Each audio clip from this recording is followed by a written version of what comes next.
Okay, so we are in 2 Peter chapter 2. Now, chapter 2, we've covered probably about half of it or close to it at this point.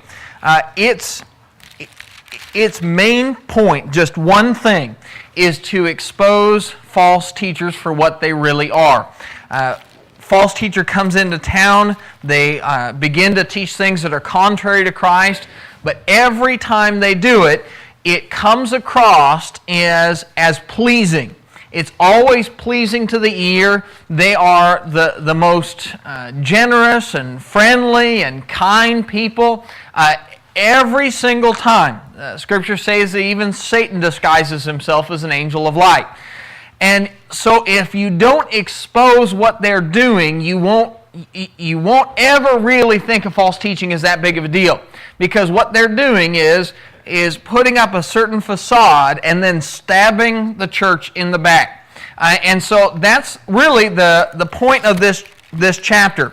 2 Peter chapter 2 lists all of these various characteristics of false teachers to start with. And we covered that last week, but I just put them up there so you can see. And that gets us down to about verse 10. They're daring, they're self-willed, they do not tremble when they revile angelic majesties. That is, if they were to see an angel, they wouldn't even give, how do you put it? It'd be like somebody if the president came by. If the president came by and they treated the president like just a normal person, you would say, no, they don't have a proper dignity about them. Can you imagine if the president walked in right now and somebody stood up and just said, "Hey, Barack, how you doing?" That'd be weird, wouldn't it?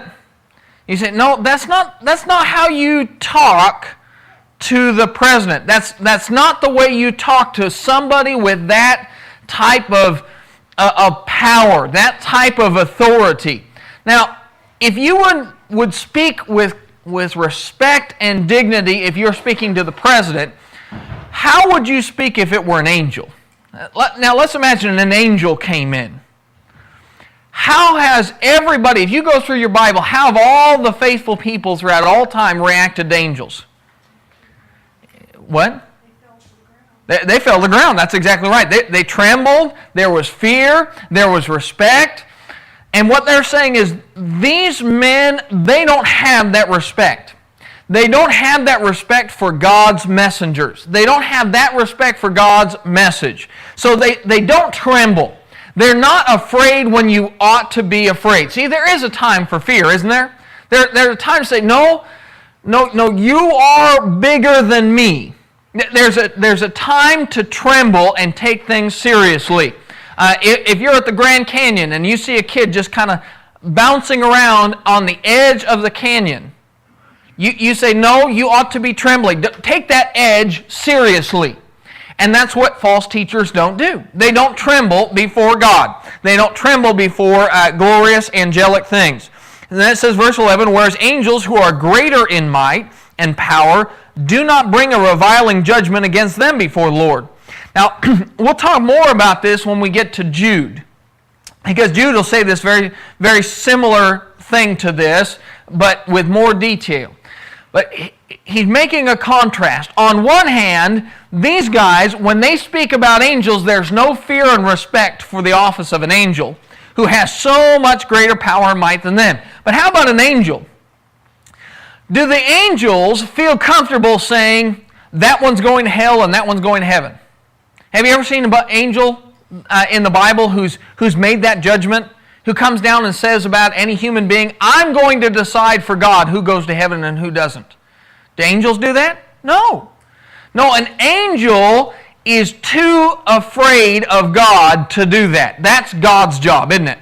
Judgment, final judgment belongs to God. And he's saying, these guys aren't afraid of angels, but they're not afraid to just talk about angels like they're no big thing. God's messengers like they're no big deal. But angels, on the other hand, who are greater in might and power, they don't bring a reviling judgment against them before the Lord. They're careful with their words. So the whole point there is, a false teacher has a brashness about him, has an arrogance about him that keeps him from the truth and leads him down a path of destruction. Now, from verse 12 on, we're going to see a lot of different images. And the whole point, he's going to use one example after the other. False teachers are like this, and he's going to paint a picture. And then false teachers are like this, and he's going to paint another picture.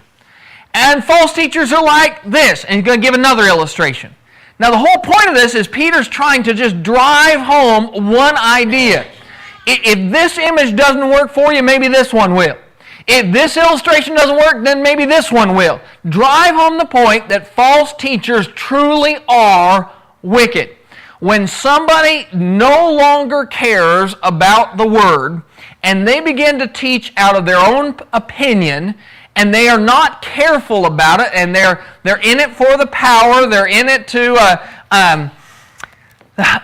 to lead people not to Christ, but to make the church their church.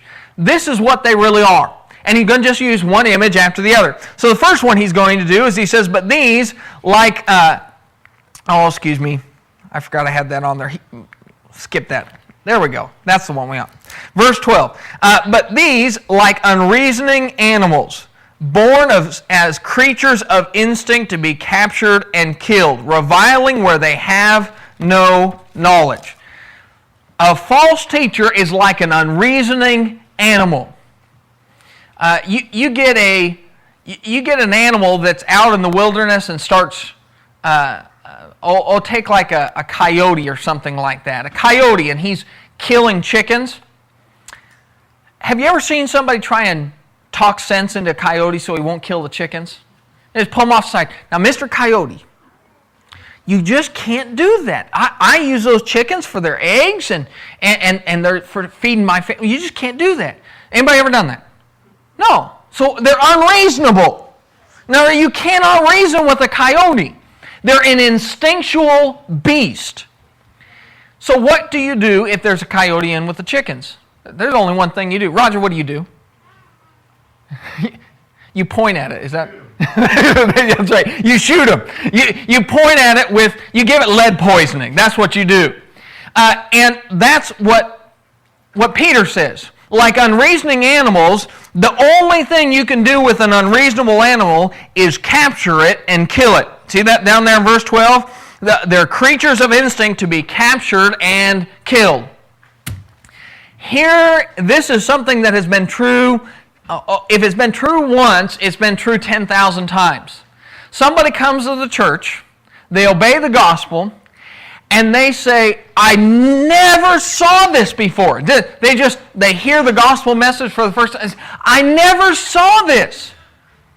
You know, if my pastor knew this, I'm sure he'd convert.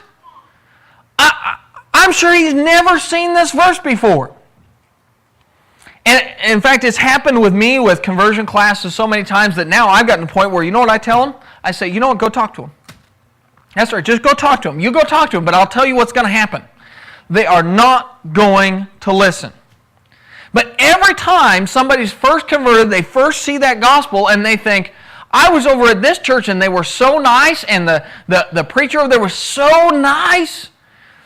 I'm sure he's just not seen this logic before. He's just not seen this if I just told him.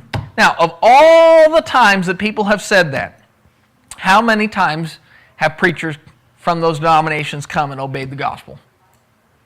It just doesn't happen, does it? Because it's not about reason. See, here's the point here.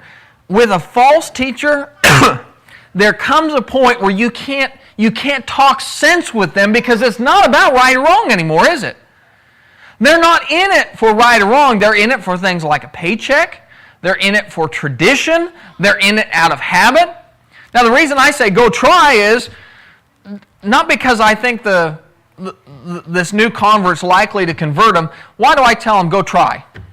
Is it for that guy over there? It's for the new convert. It's for their conscience. Because their conscience tells them, no, I've got to try. I've got to try. Okay, you go try. But 99 times out of 100, no, that's not enough. 999 times out of 1,000, whatever number you want to use, they're not going to come around because it's not about truth anymore. And this is why we really struggle sometimes. You look at the denominational world and you say, why do they do that? Can't they see the verses? After all, you go to those churches, don't they have Bibles too? They got Bibles. But at some point, they're not in it for truth anymore. They'll take the amount of truth that's useful, and then they'll throw the rest away. Then, down there, verse 12, he says, like unreasoning animals, born as creatures of instinct to be captured and killed, reviling where they have no knowledge.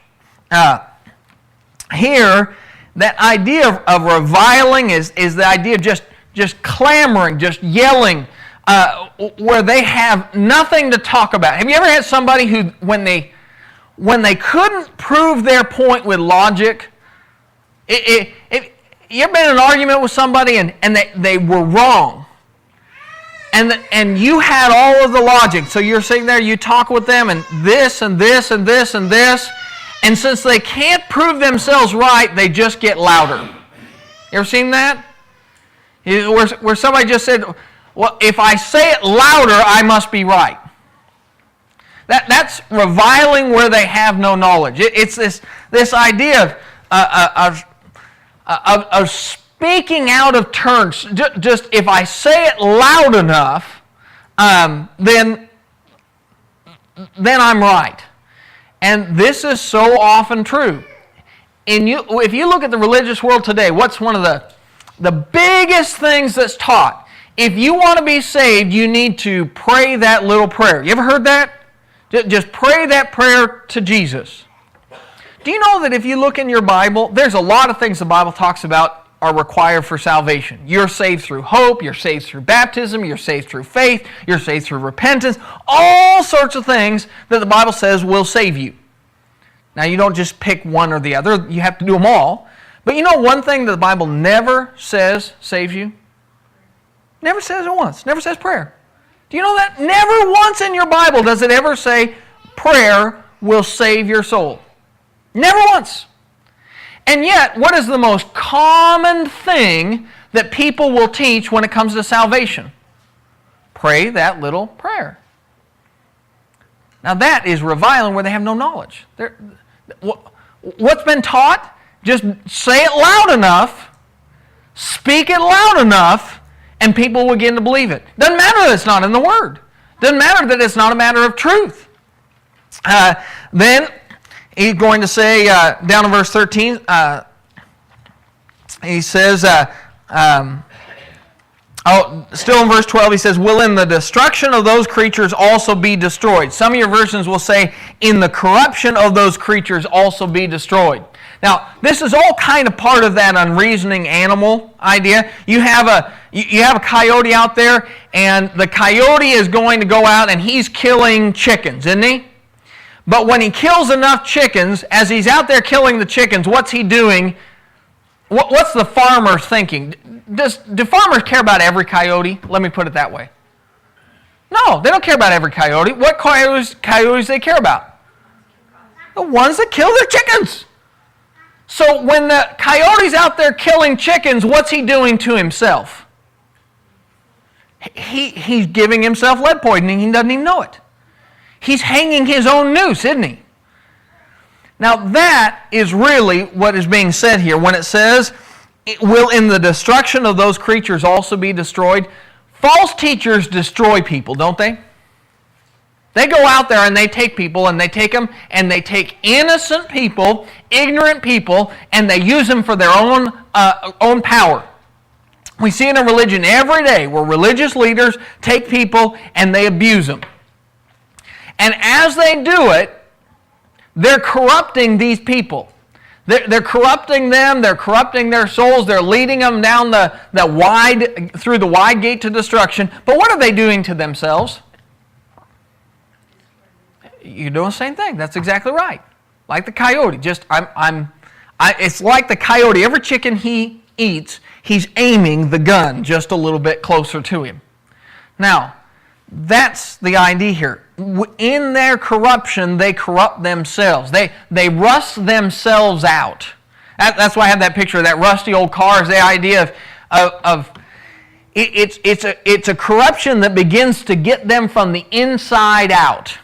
And they don't even feel like they're being corrupted. They feel like they've got power, they've got fame, they've got prestige, they've got leadership, people listen to them, but in their destruction of others, they destroy themselves.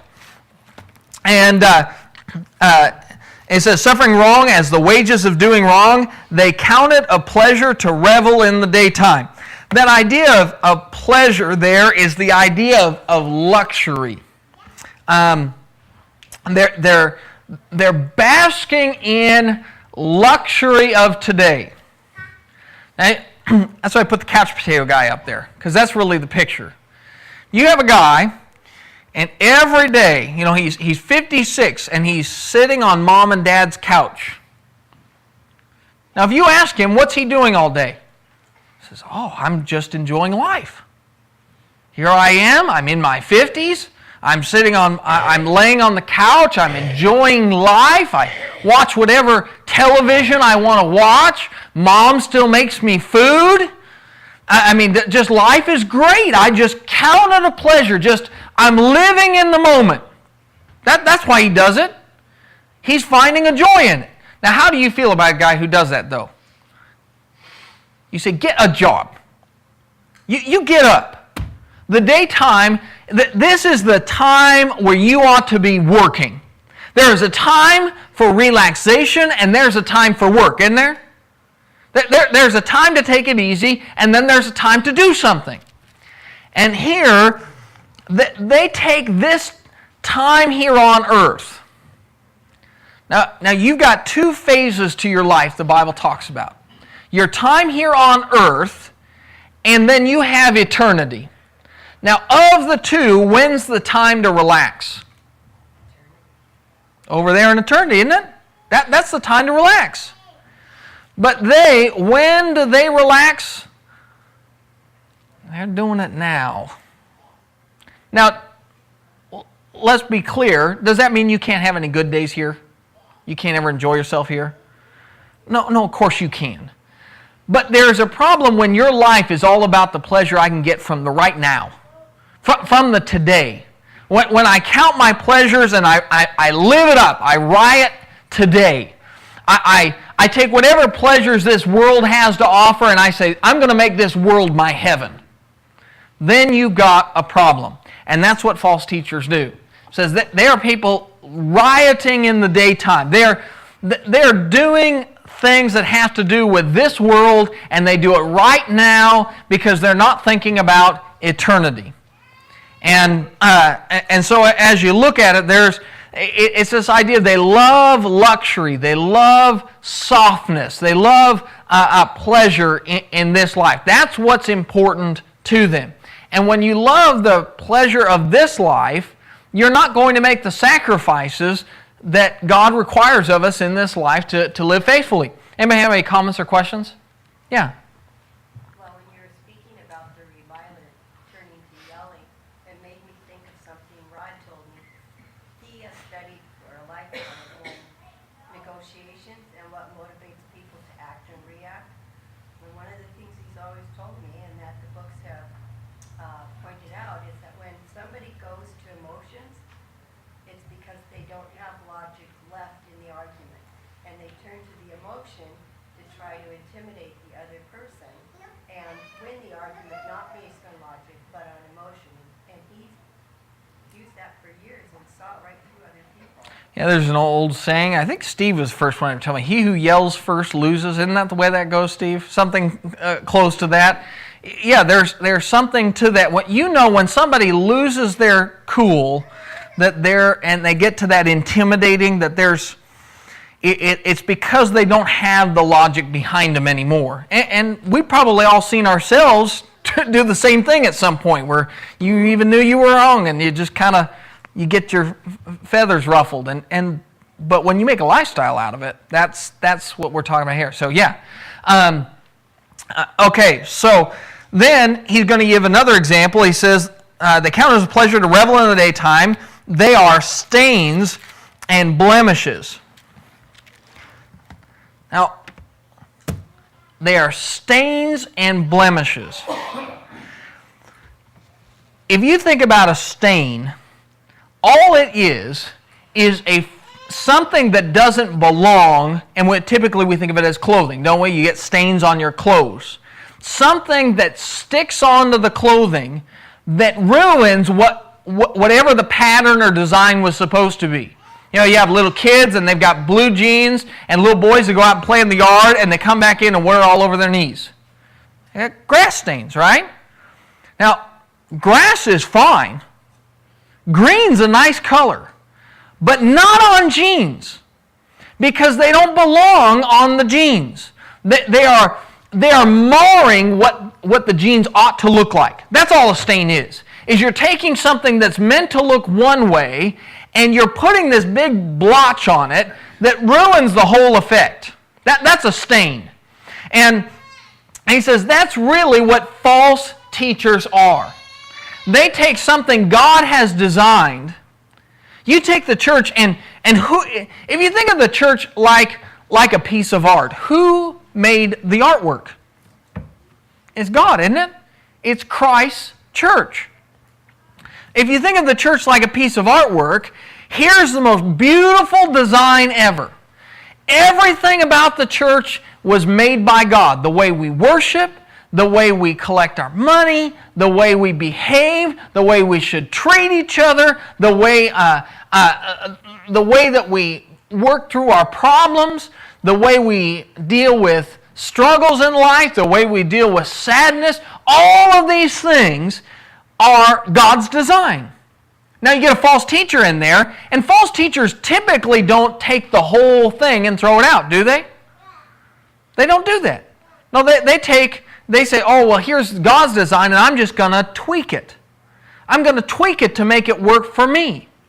Every false religion out there that still calls itself Christianity, we live in a world full of religions that call themselves Christianity.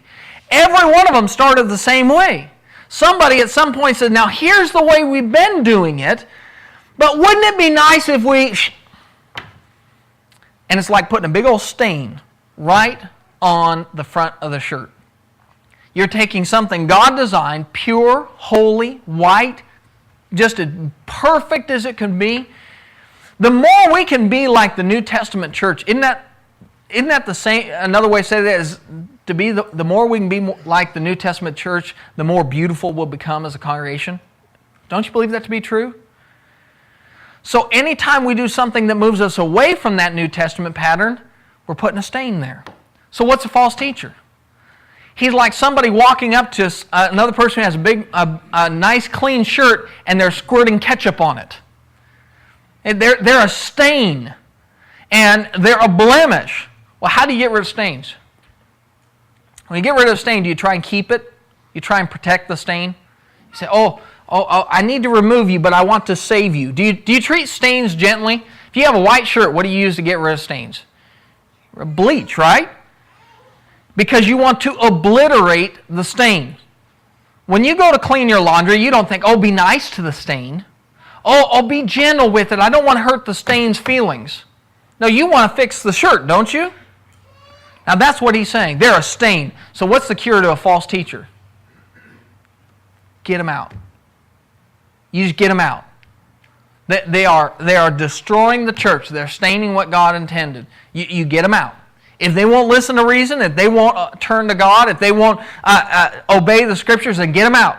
Because the church is more important. Get rid of the stain.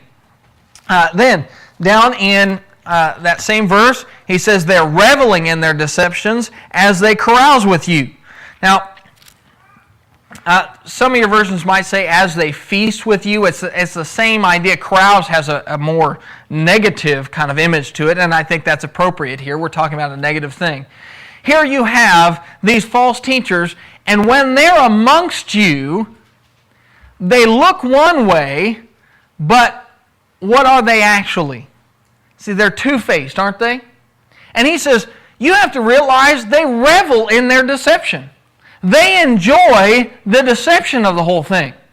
You go back to Jesus' day, and you had the Pharisees, and Christ said, you weigh men down with burdens too heavy to bear. You tell them you need to live like this, like this, like this, and you give all these rules to them, and he says, and you like to have the long robes so that everybody says, oh, there's a holy man. You like the praise in the marketplaces. You want everybody to think that you are this great and holy person, when in fact, all you are is somebody who tells everybody else to act one way, but you don't actually do it yourself. You're two-faced. And he says they find joy in that.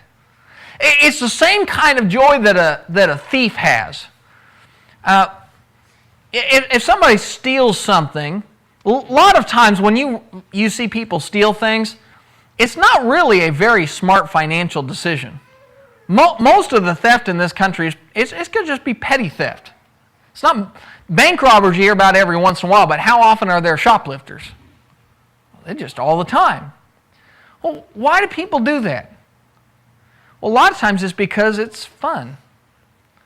There's a joy in deceiving people. Look, I got, we used to call it the 5-finger discount. I didn't steal stuff. I did a lot of different things, but I had a lot of buddies who, they said, oh, look, I got a 5-finger discount.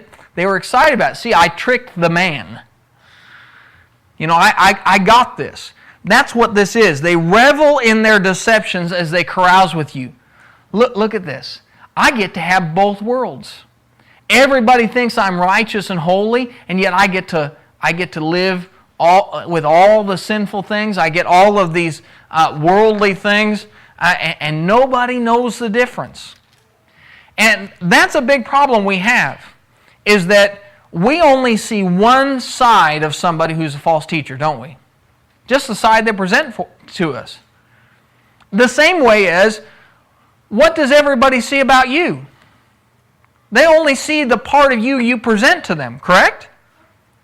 And then you go home and there may be very well things that are going on in your life at any given moment that everybody else doesn't know about.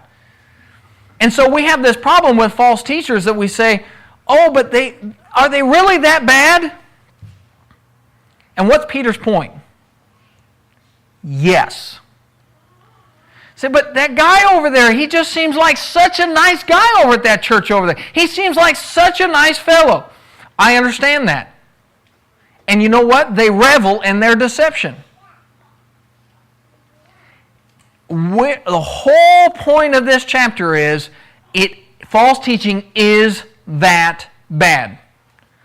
Don't fool around with it. Don't think it's a small thing. And then he goes on, he says in verse 14, he says, having eyes full of adultery that never cease from sin. That is, that as they look in life, it's all about deception, it's all about corruption, adultery. They're looking and never ceasing from sin. They entice unstable souls. There are people in this world who have a nose for weakness. They can just see a weak person a mile away. Now, that's not a bad thing, to see weakness. It's not a bad thing to be capable of seeing other people's weaknesses. That's not necessarily bad at all. But, because after all, well, look at Christ. Did Christ see people's weaknesses? You better believe he did. Did he see Peter's weaknesses?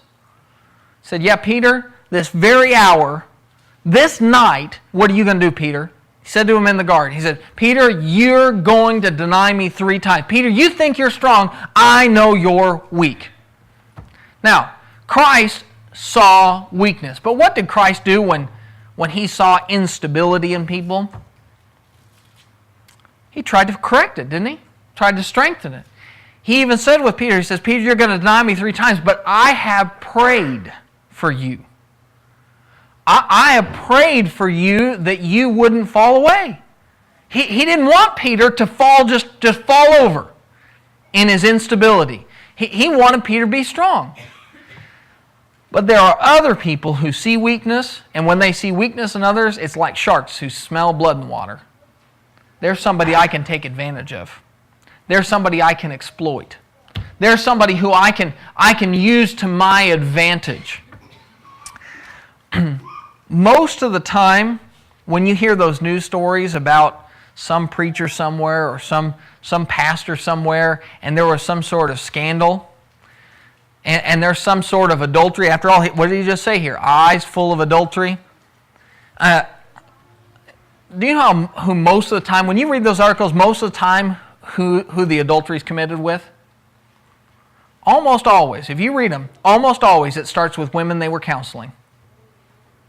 You want to talk about something that's sick? Isn't that sick? Here are these women, and they're hurting, they're weak, they're going through some great trial in their life, so they go to the pastor of their church, they say, "Can you help me?" And he says, "Sure." And then what does he do? He exploits their weakness, entices unstable souls. That's what he said. That's what a false teacher does. Instead of strengthening people and trying to bring them closer to Christ, shoring up the weak parts, they take advantage of people. They take advantage of people's weaknesses, of their struggles in life. Then he says they have a heart trained in greed. Now this is interesting just in terms of just thinking about the idea of greed in general. As you look at greed, how do you become greedy? He says you can train yourself in greed. Isn't that kind of interesting? We don't normally think of training ourselves to be greedy. But really, you can. You can train yourself to want more and more and more and think, no, I couldn't do without that. And train yourself to always be discontent. Can't you do that? You've probably seen people that. You might have even gone through stages in your own life where you just weren't contented. Just more, more, more. And he says that's what a false teacher is. He has a heart trained in greed. It's never enough. He always has to have more. He's living off of the praises of others. He's living off of the fame. He's living off of the money and the power. All these things, they feed him.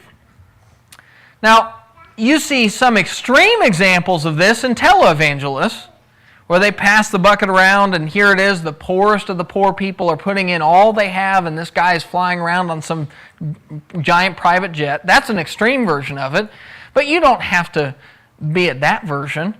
It happens. It can happen at a much smaller level, and we see it in the religious world all the time. Whenever somebody figures out that they can get people's attention, when they can use religion as a way of getting fame or money, then all of a sudden they start training, and they have hearts that are trained in greed.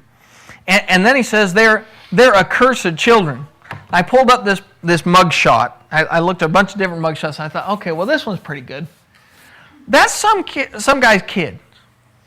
That guy up there with tattoos all over his face. You know, here he is, he's in a mug shot, so he's done some sort of crime, I don't know what it is. But that is somebody's child. Now, whoever his dad is or his mom, because dads and moms, they do this. They brag on their kids, don't they? They say, oh, let me tell you about Johnny, and now he's off at college, or he's off here, and he just got married, and he's got, and they're going over here to do this, or they just bought their first house, or there's all sorts of things. Parents love to brag on their kid. If that's your kid, what do you do when people say, hey, how's Steve doing? Do you think mom and dad get a whole lot of joy from that boy? Now, I don't know his specific story, but it paints a picture, doesn't it? There are children who are a sorrow to their parents. Proverbs talks about that. There's a child who brings sorrow to mom and dad. Not a blessing to mom and dad. They're a curse. They're the kid that just brings heartache to their parents day in and day out. That's what a false teacher is. It says they're accursed children. They are people that God looks down on, and they don't bring God any joy.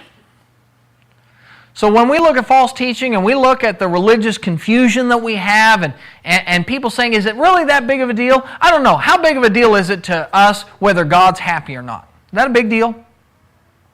Should be. Isn't that something that should be pretty important to us? So these are people who are cursed.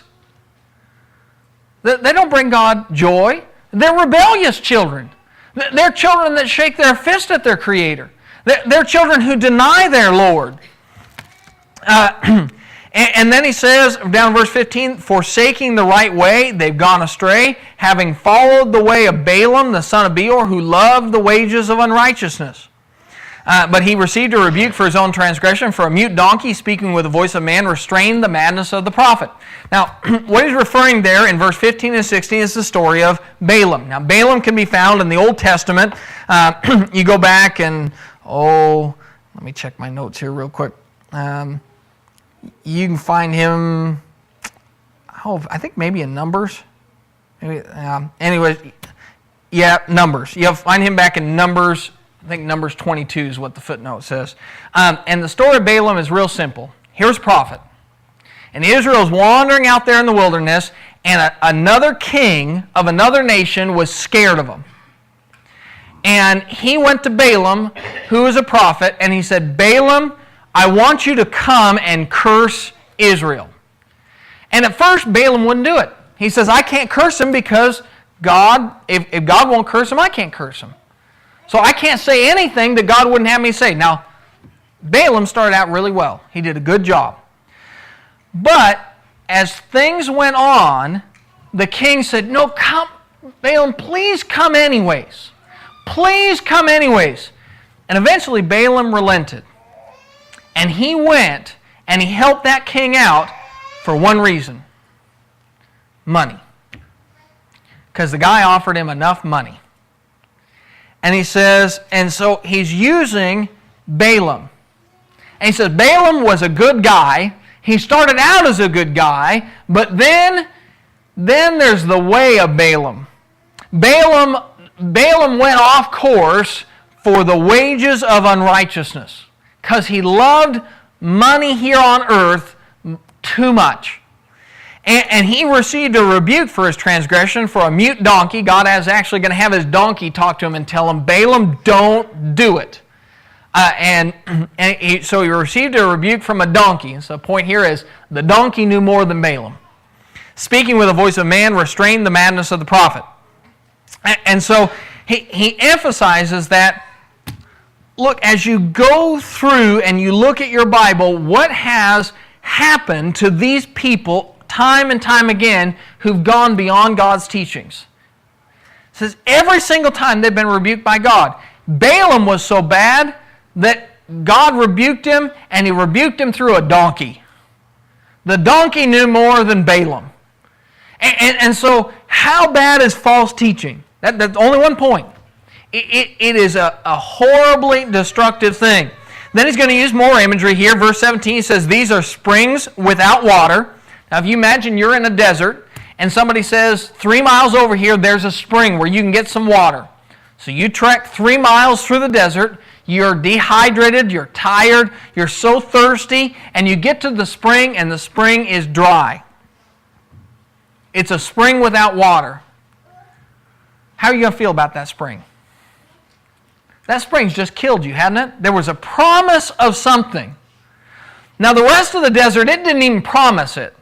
But you told me there's a spring here, and then when you get there, there's no water. It's an unfulfilled promise. These false teachers, they promise you what? They promise you prosperity, they promise you joy, they promise you heaven. And can a false teacher actually deliver you to heaven? Nope. So you go through all life, you follow these teachers, and people do this. They go through their whole life and they follow these teachers, follow them, say whatever he says, it must be right. They don't investigate it for themselves. They don't look at the scriptures for themselves. They just trust this man. And so they go through the whole life through the desert of earth. And then they get to eternity and they get before the judgment day. And do they have life? No. They have eternity away from God. That man was an unfulfilled promise. He promised them eternity and they got death. Then it says, they are mist driven by a storm, for whom the black darkness has been reserved. You take a mist. If you've ever been in a real thick fog fog can be, when it's really thick, it's almost like it's a thing. I mean, it's almost tangible. I remember driving in eastern Washington, and we could only see one stripe on the road, on the highway there at any given time. Just one of those little dash stripes. That was how thick it was. And it's like driving into a wall. That's what I kept thinking. I felt like I was driving into a wall. But here it is. I'm driving into a wall, but I keep driving through it. Why? Because as solid as that fog seems, it isn't solid, is it? There's no substance to it. That's the way these guys are. He says, you think they're solid, you think that they've got such this great argument, you think that they are somebody you can trust, but the moment somebody teaches something outside of Christ and has their own plan that's outside of Christ, they're like fog. Seems solid, but you can't trust it at all. And then it says, for speaking out arrogant words of vanity, they entice by fleshly desires, by sensuality, those who barely escape from the ones who live in error. So that is, they take people, and they take people at their weakest moments. They take and they use arrogant words of vanity. Something that's vain is worth nothing. And they entice with fleshly desires those who barely escape from the ones who live in error. They take people who are living in the world, and people get to this point where they're living in the world, they're living worldly lives, and then something hits them. Just all of a sudden they go, I can't do this anymore. I can't do this anymore. I can't continue to live this sinful life. It's destroying me. It's destroying my family. I'm unhappy. I'm unhealthy. And so they go out and they say, I need to get God in my life. And they go looking for God. And they start looking, and they run into one of these teachers. And these teachers say, oh yeah, I can teach you God. And so they take somebody from the world, and they entice them with their words, and they lead them to what? How much better off is that person who's out in the denominational world than the guy who's just living a totally ungodly life? How much better is his soul off? It's not any better off, is it? So it's just from out of the frying pan into the fire would be one way to say that. And he says that's what they do.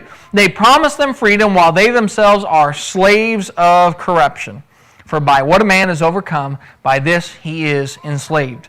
For if after they have escaped the defilements of the world by the knowledge of the Lord and Savior Jesus Christ, they are again entangled in them and are overcome, the last state has become worse for them than the first. Now in Peter, he's specifically talking about those. He said they obey the gospel, they get started, and then they want to add in these false teachers who were Christians, and now they become wayward brethren who lead people astray. And he says, and now they're worse off than they were at first. The last state becomes worse for them than first because they're enslaved to sin, because that corruption is so important to them. For it would be better for them not to have known the way of righteousness than having known it to turn away from the holy commandment handed on to them. It has happened to them according to the true proverb, a dog returns to its own vomit, and a sow after washing returns to wallowing in the mire. Now, I didn't put a picture up of a dog returning to its vomit. I figured you'd be okay without that picture. Because it paints a strong enough picture on its own, doesn't it? It's disgusting. But that's what people do. He says that's what a false teacher has done. He's come to the truth, he's got the Bible, but then he's not content with God's way. I think a good example of that would be Judas Iscariot. You take Judas, who betrayed Christ, he walked with the Son of Man, or he walked with the Son of God. And then in the end, the message of Christ wasn't enough for him, was it? And so, you look at Judas, his end, when he turned from Christ, was worse than his beginning. He was worse off having heard the Son of God, walked with him, heard the truth, and having rejected it. He says that's what a false teacher is. And that's what our fate will be too if we fall for them. So he says, this is it. And he exposes it as much as he possibly can. False teaching is so destructive because it looks one way, But beneath the surface is just a gangrene, a corruption that destroys the church from the inside out. So we must stand firm against it. We must all know our Bibles for ourselves so that we will not be deceived and entangled with such teaching. Anybody have any comments or questions? Yes, sir. Would it be appropriate to use verse 21 in refuting the doctrine where people say that you can't fall away? Oh, yeah, absolutely. Verse 20 and 21, those are great verses to use to talk about the idea that if somebody says, well, once saved, always saved, absolutely. 20 and 21 are perfect arguments for that. Yeah. Any other comments or questions? Okay, then we will stop there and we'll pick up in chapter 3 next week.